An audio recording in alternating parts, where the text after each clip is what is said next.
வணக்கம். இன்றைய முக்கிய செய்திகள். புதுச்சேரி காமராஜ் நகர் தொகுதிக்குட்பட்ட பல்வேறு பகுதிகளில் சாலை அமைக்கும் பணிகளை மாண்புமிகு அமைச்சர் திரு ஜான்குமார் அவர்கள் பூமி பூஜை செய்து துவக்கி வைத்தார்.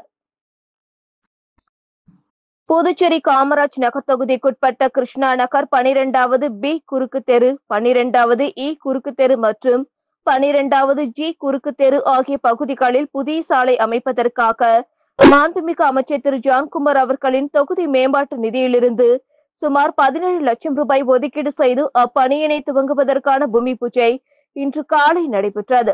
நிகழ்ச்சியில் மாண்புமிகு அமைச்சர் திரு ஜான்குமார் அவர்கள் சிறப்பு விருந்தினராக கலந்து கொண்டு பூமி பூஜை செய்து பணியினை துவக்கி வைத்தார். நிகழ்ச்சியின் போது உழவர்கரை நகராட்சி ஆணையர் சுரேஷ்ராஜ், செயற்பொறியாளர் மலைவாசன், உதவி பொறியாளர் சரவணன், இளநிலை பொறியாளர் ஜெய்சங்கர், பாரதிய ஜனதா கட்சி தொகுதி தலைவர் டாக்டர் வி கோகுலக்கண்ணன் அவர்கள் மற்றும் கட்சி நிர்வாகிகள், குடியிருப்பு சங்க நிர்வாகிகள், பொதுமக்கள் திரளாக உடனிருந்தனர்.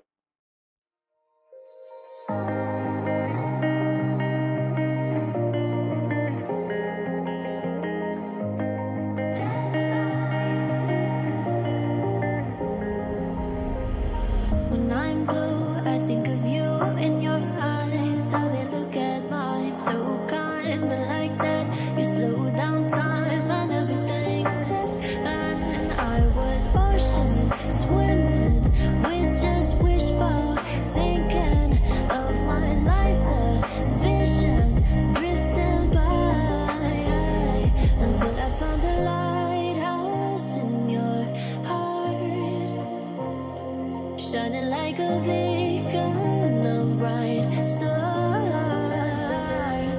I was alive for wandering far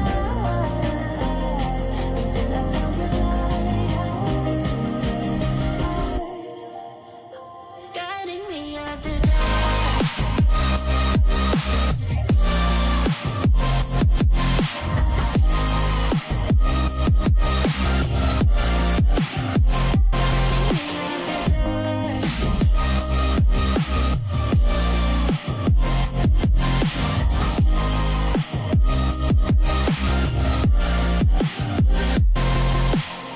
when I'm scared, I send a flare and you're here in a flash. When I ask, oh dear love, where did we come from? You say that like the sun. I had the will and mission, but the wrong position. I was hoping, praying for a sign until I found a lighthouse in your heart, shining like a beacon of bright stars. I was alive for wandering far until I found the lighthouse in your heart, guiding me out the dark.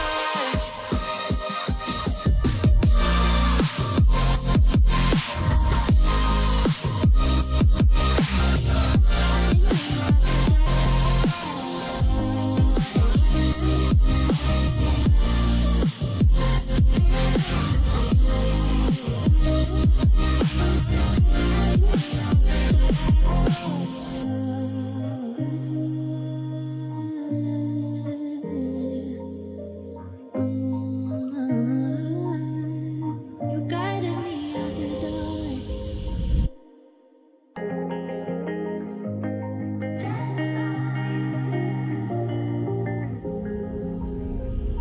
When I'm blue, I think of you in your eyes, how they look at mine, so kind and like that. You slow down time and everything's just fine. I was ocean swimming with just wishful thinking of my life, the vision drifting by until I found a lighthouse in your heart, shining like a beacon of bright stars.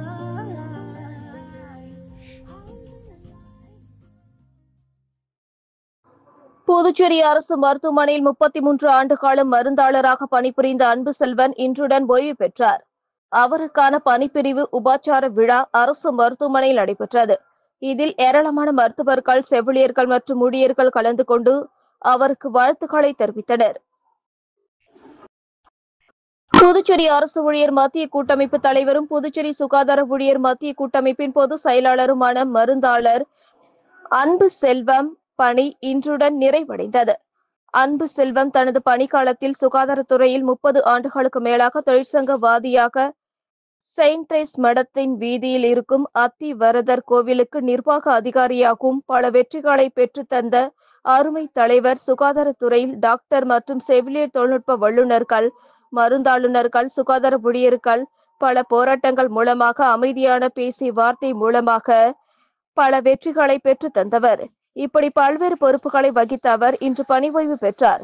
அவருக்கான பணி ஓய்வு பிரிவு உபாச்சார விழா அரசு மருத்துவமனை கருத்தரங்க கூடத்தில் நடைபெற்றது. விழாவில் அரசு ஊழியர்கள் மத்திய கூட்டமைப்பு சார்ந்த நிர்வாகிகள், அவருடன் பணிபுரிந்த தொழிலாளர்கள், மருத்துவர்கள், செவிலியர்கள், தொழில்நுட்ப வல்லுநர்கள், ஊழியர்கள், உறவினர்கள் என அனைவரும் திரளாக கலந்து கொண்டு அன்பு செல்வத்திற்கு பொன்னாடை அணிவித்தும் கௌரவித்தனர்.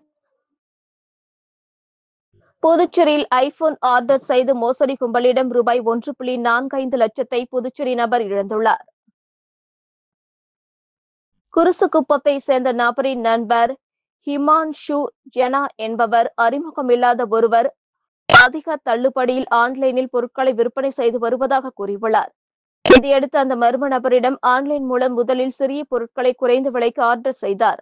அவை சரியாக இருந்ததால் நம்பிக்கையின் பேரில் 1,45,900 ரூபாய் முன்பணம் செலுத்தி ஐபோன், தனிஷ் தங்க நாணயம் ஆர்டர் செய்துள்ளார். அதன் பின் அந்த மர்ம நபரை தொடர்பு கொள்ள முடியவில்லை. இதேபோல் சோலை நகரை சேர்ந்த பெண் பகுதி நேர வேலையாக ஆன்லைன் வர்த்தகத்தில் 1,99,662 ரூபாய் முதலீடு செய்து ஏமாந்தார். மேலும் கொம்பாக்கத்தை சேர்ந்த நபர் 35,552 ரூபாய், முதலியார்பேட்டை சேர்ந்த பெண் 30,000 என மொத்தம் 4 பேர் மோசடி கும்பலிடம் 4,11,114 ரூபாய் இழந்துள்ளனர். புகார்களின் பேரில் சைபர் கிரைம் போலீசார் வழக்கு பதிந்து விசாரித்து வருகின்றனர். காரைக்காலில் உள்ள தனியார் டைல்ஸ் தொழிற்சாலையில் முன்னறிவிப்பின்றி 36 தொழிலாளர்களை பணிநீக்கம் செய்ததால் பரபரப்பு ஏற்பட்டது. காரைக்கால் மாவட்டம் திருநள்ளாறு பகுதியில் கடந்த 30 ஆண்டுகளுக்கு மேலாக செயல்பட்டு வரும் பிரபல தனியார் தொழிற்சாலையில் 10 முதல் 20 ஆண்டுகள் என தொடர்ந்து தொழிலாளர்கள் பணியாற்றி வருகின்றனர். இந்நிலையில் இன்று திடீரென எந்த முன்னறிவிப்பும் இல்லாமல் 36 தொழிலாளர்களை கட்டாய ஓய்வு என்கிற அடிப்படையில் பணிநீக்கம் செய்து தொழிற்சாலை நிர்வாகம் ஊழியர்களை வெளியேற்றியதனால் பரபரப்பு ஏற்பட்டது. இதனை அறிந்த ஊழியர்கள் தனியார் டைல்ஸ் தொழிற்சாலை வாயிலில் அமர்ந்து தர்ணா போராட்டத்தில் ஈடுபட்டு வருகின்றனர். இது குறித்து செய்தியாளர்களிடம் பேசிய தொழிலாளர்கள், கடந்த 20 ஆண்டுகளுக்கு மேலாக இந்த தொழிற்சாலையில் பணியாற்றி வருவதாகவும் திடீரென எந்தவித முன்னறிவிப்பும் இன்றி பணிநீக்கம் செய்ததால் வாழ்வாதாரம் இழந்துள்ளதாகவும் தெரிவித்துள்ளனர். தொழிற்சாலை நிர்வாகமும் அரசும் உடனடியாக இந்த பிரச்சனையில் தலையிட்டு பணிநீக்கம் செய்யப்பட்ட தொழிலாளர்களுக்கு உடனடியாக பணி வழங்க வேண்டும் எனவும் அவர்கள் கோரிக்கை விடுத்துள்ளனர். மீண்டும் வேலை வழங்காத பட்சத்தில் பல்வேறு அரசியல் கட்சிகளை திரட்டி தொடர் போராட்டத்தில் ஈடுபட உள்ளதாகவும் எச்சரிக்கை விடுத்துள்ளனர். கடந்த 30 ஆண்டுகளுக்கு மேலாக இந்த காரைக்கால் பகுதியில் இயங்கி வரும் இந்த H&R ஜான்சன் தொழிற்சாலையில் கிட்டத்தட்ட 300க்கும் மேற்பட்ட தொழிலாளர்கள் பணியாற்றி வருகிறார்கள். தற்போது இந்த நிர்வாகம் இங்குள்ள நிரந்தர பணியாளர்களை பணி நீக்கம் செய்து விட்டு முழுமையாக ஒப்பந்த தொழிலாளர்களை பணியில் நியமிக்க வேண்டும் என்ற உள்நோக்கத்தோடு இன்று திடீரென 25 ஆண்டுகளுக்கு மேலாக அனுபவம் வாய்ந்த பணிபுரியும் இங்குள்ள ஊழியர்களை எந்த ஒரு முன்னறிவிப்பும் இல்லாமல் ஆட்குறைப்பு என்ற பெயரிலே திடீரென்று தகவல் பலகையில் பணி நீக்கம் செய்ததாக அறிவித்து பணி நீக்கம் செய்துள்ளது. இதனால் இன்றைக்கு 36 தொழிலாளர்கள் 25 ஆண்டுகளாக பணியாற்றிய 36 தொழிலாளர்கள் பணி இழந்துள்ளனர். இதனால் இவர்களுடைய குடும்ப வாழ்வாதாரம் பாதிக்கப்பட்ட நிலையில் இன்றைக்கு கேள்விக்குறியாகியுள்ளது. இந்த அரசும் இந்த நிர்வாகம் உடனடியாக பேச்சுவார்த்தை நடத்தி இந்த அறிவிப்பை ரத்து செய்ய வேண்டும், மீண்டும் அவர்களுக்கு பணி வழங்க வேண்டும் என இதன் மூலம் கேட்டுக்கொள்கிறோம்.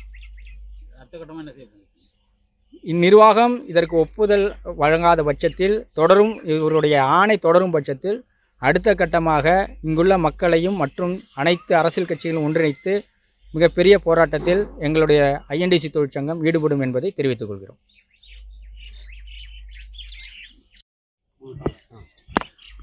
நான் இந்த கச்சண்டார் ஜான்சன் தொழிற்சங்கத்தில் நிர்வாக கம்பெனியில் கடந்த 25 வருஷமாக வேலை பார்த்துக்கிட்டு இருக்கேன். திடீரென்று எந்த ஒரு முன்னறிவிப்பும் இன்றி என்னுடைய யூனியன் ஒர்க்கர்ஸையும் கூப்பிட்டு பேசாமல் எந்த ஒரு முன்னறிவிப்பும் இன்றி என்னை வேலையிலேருந்து என்னை தூக்கிட்டாங்க. நான் மிகவும் மன உளைச்சலுக்கு ஆளாகிட்டேன். ரொம்ப கஷ்டப்பட்ட ஃபேமிலியில் எங்கள் ஃபேமிலியெலாம் ரொம்ப கஷ்டப்படுற ஃபேமிலி. என்ன செய்கிறது ஏது செய்கிறதுன்னு தெரியல. இந்த வேலை இல்லைன்னா என்ன பண்ணுறதுன்னு தெரியாமல் சூசைட் பண்ணிக்கிறது தான் என்னோட இதுன்னு சொல்லிட்டு நான் முடிவெடுத்துட்டேன். இதுக்கு என்ன செய்கிறதுன்றது எனக்கு தெரியாததால தான் நான் செஞ்சிடறேன். அந்த அளவுக்கு நாங்களாம் கஷ்டத்தில் இருக்கோம். அது மட்டும் இல்லாமல் இந்த நிர்வாகத்தில் இந்த கம்பெனியில் நான் இரவு பகலாக ரொம்ப கஷ்டப்பட்டு வேலை பார்த்துருக்கேன். ரொம்ப உள்ளுணர்வோட ரொம்ப நேர்மையாக அவங்க என்னெல்லாம் கண்டிஷன்லாம் கொடுக்குறாங்களோ அதுக்கெல்லாம் உட்பட்டு ரொம்ப சிரமப்பட்டு வேலை பார்த்துருக்கோம். இப்போ எனக்கு வயசு 45 கடந்து எனக்கு போய்கிட்டு இருக்குது. இதுக்கப்புறம் நான் என்ன செய்கிறது ஏது பண்ண போகிறேன் அப்படின்றது எனக்கு தெரியல. நான் வாங்குகிற சம்பளம் ரொம்ப ரொம்ப ரொம்ப ரொம்ப குறைவு. அதனால் என்னால் இதுக்கப்புறம் தான் எங்கேயும் என்னால் வெளியில் போய் வேலையும் பார்க்க முடியாது. அந்த சூழலில் தான் இப்போ நான் இருக்கேன். என்னோடய உழைப்பு எல்லாத்தையும் இந்த இரவு பகலை இந்த கம்பெனிக்கு தான் நான் கொடுத்துருக்கேன். ரொம்ப பாதிக்கப்பட்டிருக்கேன். என்ன பண்ணுறேன்னு தெரியல. நான் மட்டும் இல்லாமல் என்னோடய சக தோழர்களும் இதே சூழ்நிலையில் தான் இருக்காங்க. எல்லாருமே ரொம்ப கஷ்டப்படுறவங்க தான். என்ன பண்ணுறதுன்னு தெரியல. இந்த நிர்வாகமும் கவர்மெண்ட்டும் நல்ல ஒரு முடிவை எங்களுக்கு கொடுக்கணும்னு இதை தாழ்மையோட ரொம்ப கேட்டுக்கிறோம். நன்றி, வணக்கம். சரவணன், என்னோட பேர் சரவணன். இங்கே தான் காரைக்காலில் தான் வேலை பார்த்துட்டு இருக்கேன். காரைக்கால் தான் என்னோட சொந்த ஊர். காரைக்கால் கொத்தளம் தெரு புனித சூசையப்பர் ஆலய ஆண்டு திருவிழா தேர்பவனியில் திரளான கிறிஸ்தவர்கள் பங்கேற்றனர். காரைக்கால் மாவட்டத்தின் மைய பகுதியில் அமைந்துள்ள கொத்தளம் தெருவில் அமைந்துள்ள பழமை வாய்ந்த புனித சூசையப்பர் ஆலய ஆண்டு திருவிழா 3 நாட்கள் நடைபெறுவது வழக்கம். இந்த ஆண்டு கொத்தளம் தெரு புனித சூசையப்பர் ஆலய ஆண்டு திருவிழாவையொட்டி திருவிழா நேற்று கொடியேற்றத்துடன் தொடங்கியது. திருவிழாவின் முக்கிய நிகழ்ச்சியான அலங்கார தேர்பவனி இன்று நடைபெற்றது. தேர்பவனியொட்டி சூசையப்பர் சுரூபம் சுமந்த மலர் மற்றும் மின் விளக்குகளால் அலங்கரிக்கப்பட்ட தேரினை பங்குத்தந்தை பால்ராஜ்குமார், இணை பங்குத்தந்தை சுவாமிநாதன் செல்வம், துணை பங்குத்தந்தை செல்வநாயகம் ஆகியோர் மந்தரித்து சிறப்பு திருப்பலி நடத்தினர். தொடர்ந்து காரைக்காலின் முக்கிய வீதிகள் வழியாக திருத்தேர் ஊர்வலமாக எடுத்து வரப்பட்டது. இந்நிகழ்ச்சியின் அருட்கண்ணியர்கள், பாஜக புதுச்சேரி மற்றும் கேரள சிறுபான்மை அணி தேசிய செயற்குழு உறுப்பினர் விக்டர் ராயப்பசாமி, கிராம நிர்வாகிகள் மற்றும் கிராமவாசிகள் உள்ளிட்ட ஏராளமான பங்கு மக்கள் கலந்து கொண்டு பிரார்த்தனை செய்தனர். நாளை கொடி இறக்கத்துடன் ஆண்டு திருவிழா நிறைவடைகிறது.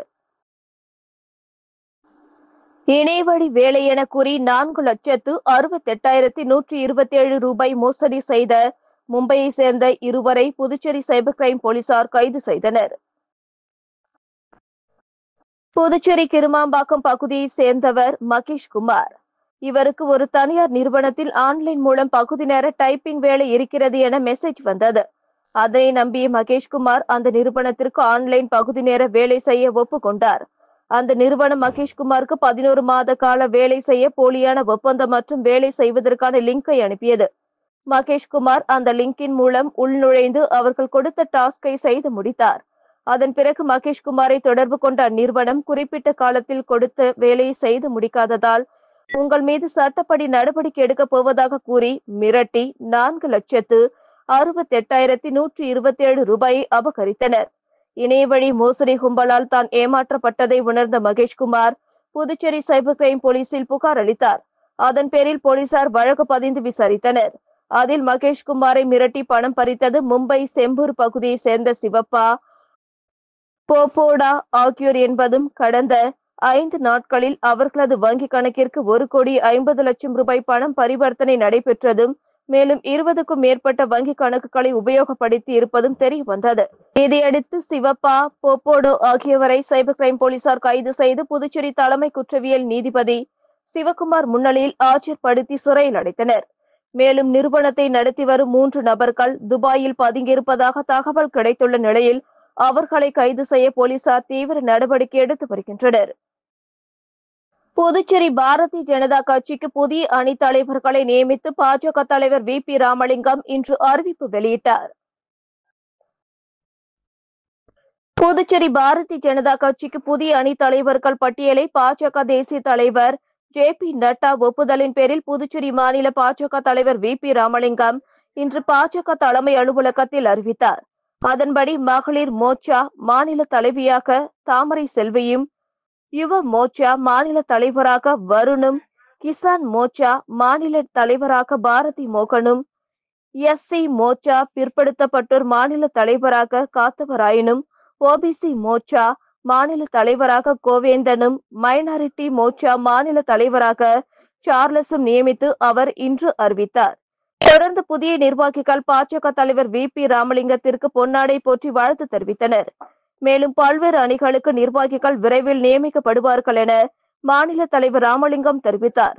இந்நிகழ்ச்சியில் மாநில பொதுச் செயலாளர்கள் மோகன்குமார், லட்சுமி நாராயணன், மாநில துணைத் தலைவர்கள் ஜெயலட்சுமி ரத்தினவேல், செயலாளர் தமிழ்மாறன், மாநில ஊடகத்துறை தலைவர் நாகேஸ்வரன், துணைத் தலைவர் சக்திவேல், சமூக ஊடக தலைவர் கார்த்திகேயன், தகவல் தொழில்நுட்ப தலைவர் பிரவீன் உள்ளிட்ட மாநில மாவட்ட அணி நிர்வாகிகள் அனைவரும் திரளாக கலந்து கொண்டனர். புதுச்சேரி அருகே 270 லிட்டர் எரி சாராயம் கடத்திய வழக்கில் 2 பேரை போலீசார் கைது செய்தனர். புதுச்சேரி முத்தியால்பேட்டை பகுதியை சேர்ந்தவர் கிருஷ்ணராஜ். கரையாம்புத்தூர் பகுதியில் அரசு அனுமதி பெற்று சாராய கடை நடத்தி வருகிறார். கடந்த 20ஆம் தேதி கிருஷ்ணாபுரம் மணமேடு பகுதியில் புதிய சாராய கடை ஏலம் எடுத்தார். இந்நிலையில் கிருஷ்ணாபுரம் மணமேட்டில் உள்ள சாராய கடையில் போதுமான வசதி இல்லாத நிலையில் அங்கிருந்து 180 மில்லி கொள்ளளவு கொண்ட 1500 பாக்கெட்டுகள் கொண்ட 270 லிட்டர் எரி சாராயத்தை ஒரு எலக்ட்ரிக்கல் டிரை சைக்கிளில் வைத்து கரையாம்புத்தூர் சாராய கடைக்கு அரசு அனுமதியின்றி 5 பேர் கடத்தி சென்றனர். அவர்கள் தமிழக பகுதியான பேரிச்சம்பாக்கம் மலட்டாறு அருகே சென்றபோது மத்திய நுண்ணறிவு குற்றப்பிரிவு போலீசார் அவர்களை கைது செய்ய முயன்றனர். அதில் 3 பேர் தப்பி ஓடி தலைமறைவாகிவிட்டனர். மணமேட்டை சேர்ந்த சக்கரவர்த்தி மகன் சாரதி, அதே பகுதியை சேர்ந்த பரந்தாமன் மகன் பாலச்சந்தர் ஆகிய இருவரையும் கைது செய்து 270 லிட்டர் எரிசாராய பாக்கெட்டுகள் மற்றும் கடத்தலுக்கு பயன்படுத்திய வாகனத்தை பறிமுதல் செய்து கண்டமங்கலம் போலீசில் ஒப்படைத்தனர். இது குறித்து கண்டமங்கலம் போலீசார் வழக்கு பதிவு செய்து இருவரையும் விழுப்புரம் நீதிமன்றத்தில் ஆஜர்படுத்தி சிறையில் அடைத்தனர். மேலும் தப்பி ஓடிய சாராய கடை உரிமையாளர் கிருஷ்ணராஜ், கரையாம்பத்தூர் நாகப்பன் மகன் அமிர்தராஜ், அரும்பார்த்தபுரத்தை சேர்ந்த பரந்தாமன் மகன் ஆனந்த் ஆகிய 3 பேரையும் தேடி வருகின்றனர். புதுச்சேரி கடலூர் சாலையில் ரூபாய் 72 கோடி செலவில் ரயில்வே மேம்பாலம் கட்டுமான பணி இன்று துவங்குகிறது. அதனையொட்டி கடலூர் சாலையில் இன்று முதல் போக்குவரத்து மாற்றம் செய்யப்பட்டுள்ளது. பாண்டிச்சேரி கடலூர் சாலையில் போக்குவரத்து நெரிசலை குறைக்கும் வகையில் ரூபாய் 72 கோடி செலவில் ரயில்வே மேம்பாலம் அமைக்கப்பட உள்ளது. இதற்கான நிதியை புதுச்சேரி அரசின் ஸ்மார்ட் சிட்டி திட்டத்தில் ரூபாய் 55 கோடி ரயில்வே நிர்வாகம் ரூபாய் 17 கோடி என பகிர்ந்து கொண்டு உள்ளன. அதனை ஒட்டி கடற்கரை சாலையில் ரயில்வே மேம்பாலம் கட்டுமானத்திற்கான முதல் கட்ட பணி இன்று துவங்கப்பட உள்ளது. இது தொடர்பாக போக்குவரத்து SSP நித்யா ராதாகிருஷ்ணன் விடுத்துள்ள செய்திக்குறிப்பில், கடலூரில் இருந்து வரும் பஸ் உள்ளிட்ட அனைத்து கனரக மற்றும் நடுத்தர வாகனங்கள் மரப்பாலம் சந்திப்பில் இடதுபுறம் திரும்பி 100 அடி சாலை வழியாக செல்ல வேண்டும். மேற்படி வாகனங்கள் முதலியார்பேட்டை சாலை வழியாக செல்ல அனுமதிக்கப்பட மாட்டாது. கடலூர் மார்க்கத்தில் இருந்து வரும் ஆம்புலன்ஸ், தீயணைப்பு வாகனம் மற்றும் பள்ளி பஸ்கள் மட்டும் முதலியார்பேட்டை சாலை வழியே சென்று விநாயக முருகன் டீக்கடை சந்திப்பில் வலதுபுறம் திருப்பி அம்பேத்கர் சாலை வழியாக சோனாம்பாளையம் சந்திப்பை நோக்கி செல்ல வேண்டும். கடலூர் மார்க்கத்தில் இருந்து வரும் இலகுரக மற்றும் இருசக்கர வாகனங்கள் வழக்கமாக முதலியார்பேட்டை சாலையில் AFT ரயில்வே லெவல் கிராசிங் வரை சென்று அங்கு புதிதாக அமைக்கப்பட்ட சிமெண்ட் சாலை வழியாக செல்ல வேண்டும். வெங்கட சுப்பையா ரெட்டியார் சாலை சந்திப்பில் இருந்து வரும் பஸ் உள்ளிட்ட அனைத்து வாகனங்களும் கடலூர் சாலையில் கோர்ட் வளாகம் அருகே சற்று வலது புறமாக திரும்பி புதிதாக அமைந்துள்ள சிமெண்ட் சாலையில் செல்ல வேண்டும். கோர்ட்டிற்கு செல்லும் நீதிபதிகள் மற்றும் ஊழியர்கள் 1வது நுழைவாயில் வழியாகவும் பொதுமக்கள் 2வது நுழைவாயில் வழியாக செல்ல வேண்டும். வெளியே செல்லும்போது பிரதான நுழைவாயிலின் இடது புறமாக திரும்பி சிமெண்ட் சாலை வழியாக வெங்கட சுப்பா ரெட்டியார் சிலையை நோக்கி செல்ல வேண்டும் என குறிப்பிடப்பட்டுள்ளது.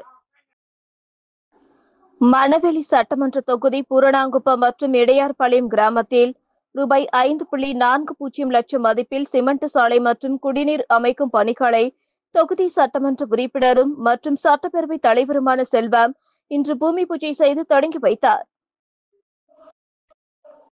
மணவெளி தொகுதிக்குட்பட்ட பூரணாங்குப்பம் கிராமத்தில் உள்ள விக்ரமாதித்தன் வீதியில் சாலை அமைத்து தர வேண்டும் என்று அப்பகுதி மக்களின் 15 ஆண்டுகளுக்கும் மேற்பட்ட கோரிக்கையை சட்டப்பேரவை தலைவர் உரிய நடவடிக்கை எடுத்து ரூபாய் 4 லட்சம் மதிப்பில் புதிய சிமெண்ட் சாலை அமைப்பதற்கு அரசாணை பெற்று தந்தார். அதன்படி விக்ரமாதித்தன் வீதியில் புதிய சிமெண்ட் சாலை அமைக்கும் பணிகளை சட்டப்பேரவைத் தலைவர் இன்று தொடங்கி வைத்தார்.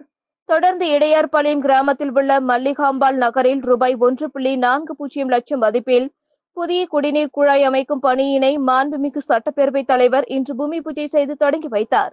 இந்த நிகழ்ச்சிகளில் அரியாங்குப்பம் கொம்யூன் பஞ்சாயத்து ஆணையர் ரமேஷ், உதவி பொறியாளர் நாகராஜ், இளநிலை பொறியாளர் திருமதி சரஸ்வதி மற்றும் அப்பகுதி முக்கிய பிரமுகர்கள் சக்திபாலன், லட்சுமிகாந்தன், தட்சிணாமூர்த்தி, புருஷோத்தமன், முருகானந்தம், தண்டபாணி, புத்துப்பட்டான், மணி, பாக்யராஜ், சண்முகம், ரமேஷ், பார்த்திபன் மற்றும் இடையார்பாளையம் கிராம பஞ்சாயத்தார் மற்றும் பொதுமக்கள் திரளாக கலந்து கொண்டனர்.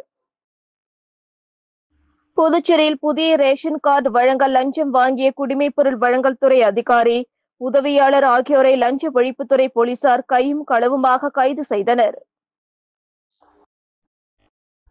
புதுச்சேரியில் புதிய ரேஷன் கார்டு வழங்க லஞ்சம் பெறப்படுவதாக அதிக புகார்கள் தெரிவிக்கப்பட்டு வந்தன. இந்நிலையில் முத்தியால்பேட்டை ஐயனார் என்பவர் லஞ்ச ஒழிப்புத்துறை போலீசில் புகார் தந்தார். அதையடுத்து போலீசார் லஞ்சம் வாங்குபவரை பிடிக்க நடவடிக்கை எடுத்தனர். அதன்படி ஐயனாரிடம் ரசாயன பவுடர் தடவி ரூபாய் நோட்டுகளை தந்தனர்.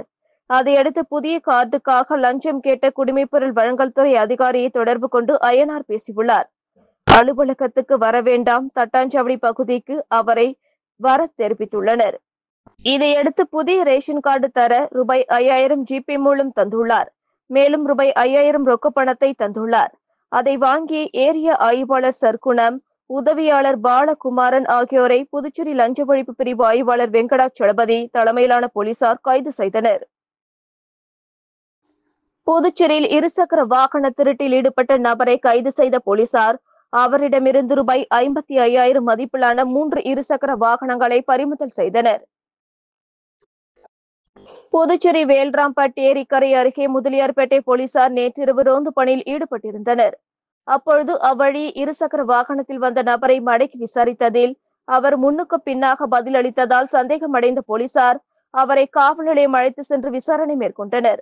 விசாரணையில் ஒதியம்பட்டு பகுதியைச் சேர்ந்த செல்வகுமார் என்பதும் அவர் ஓட்டி வந்தது திருட்டு வாகனம் என்பதும் தெரிய வந்தது. இதனை அடுத்து வழக்கு பதிவு செய்த போலீசார் அவரிடமிருந்து ரூபாய் 55,000 மதிப்பிலான 3 டிவிஎஸ் எக்ஸ்எல் சூப்பர் வாகனங்களை பறிமுதல் செய்தனர். பின்னர் நீதிமன்றத்தில் ஆஜர்படுத்தி காலாப்பட்டு மத்திய சிறையில் அடைத்தனர். இத்துடன் செய்திகள் நிறைவடைந்தன. வணக்கம்.